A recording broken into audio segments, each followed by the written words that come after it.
In this video, we're continuing on with our exploration of the applications of classical conditioning.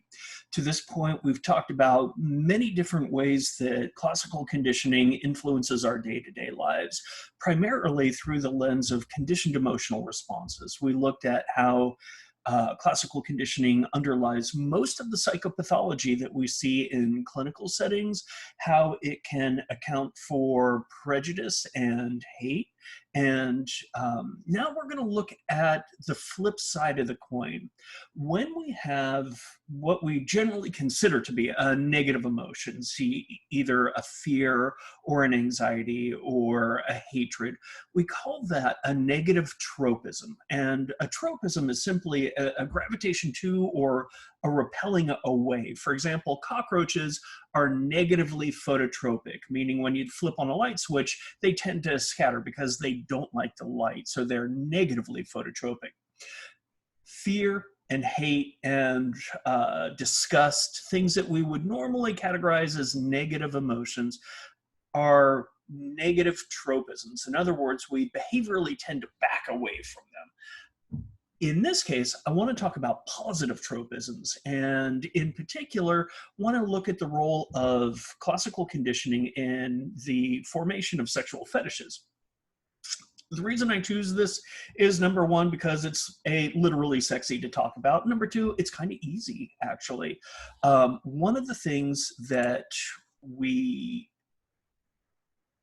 look to very often when we begin human trials in clinical experiments or just experiments in general are animal trials. And they actually did this with sexual fetishes. In one experiment, researchers took a male rat and they exposed it to essentially a female rat's pheromones, sexually active airborne hormones, and saw that the little male rat became sexually aroused at that in ways that I'll leave to your imagination.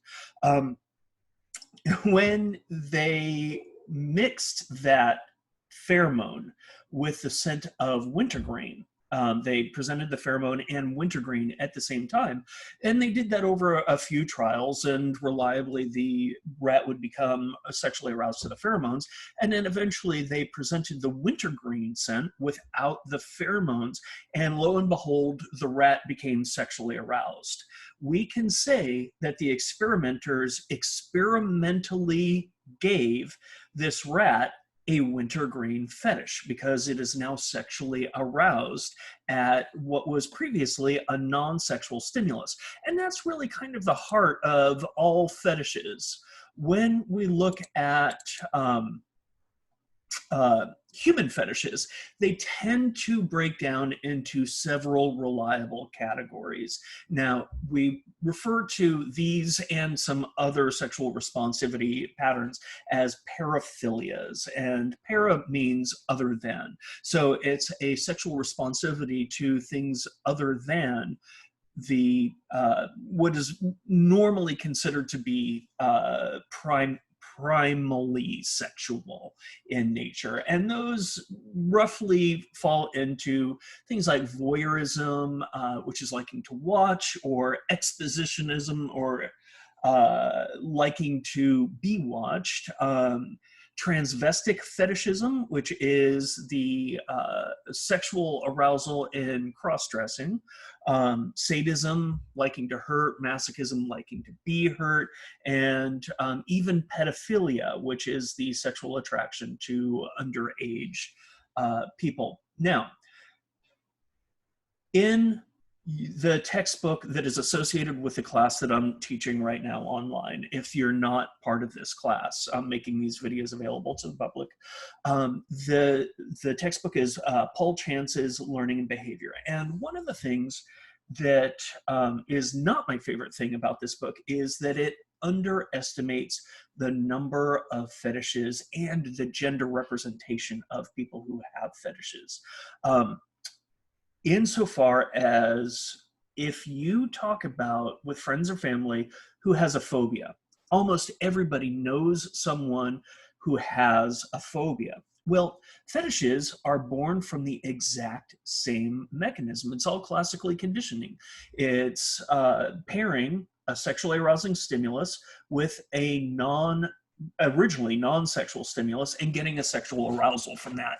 So with every hand in a class that would go up saying, yes, I know somebody who has a phobia, another hand would go up because you know someone who has a fetish. As a matter of fact, the very presence of fetishes are being more and more accepted into American cultural mainstream. Um, the book estimates about 1 in 5 college students having a sexual fetish. Now, for the purpose of this class, I'm going to loosen the definition there. If you take abnormal psychology, a fetish is when someone can only become sexually aroused at a given stimulus. Like if you have a bondage fetish, you can only get aroused if you are tying someone up or being tied up yourself. In this case, I think a fetish for our purposes in learning behavior is just a strong sexual taste. And if that is the case, probably greater than 50% of all people would have a very strong sexual taste in one direction or another. And another is how we go about defining those things.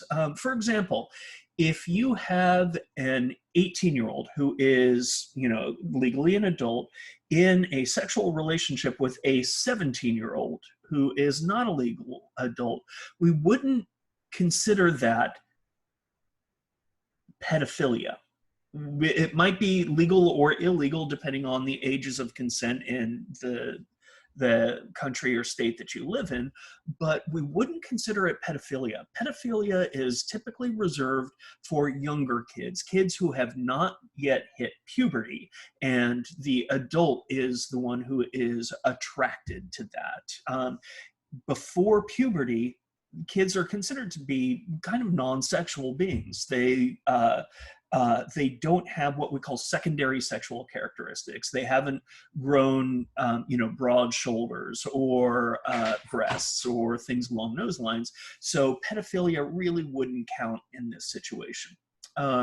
So the trick here is, remember, it all hinges on classical conditioning, that somewhere along the line, somebody became paired with one of these different paraphilias, one of these different stimuli, and that stimuli eventually became paired with the primal sexual arousal enough that it is now sexually arousing in and of itself. And you can manipulate this at will. If you are in a relationship with a partner, you can pair your regular vanilla, essentially, sexual activity and start slowly introducing some of the fetishistic content that you are, have a particular affiliation for. And eventually your partner will start to be classically conditioned to that particular fetishistic content. So you're welcome. Go out and, I'm not going to tell you to give it a try, but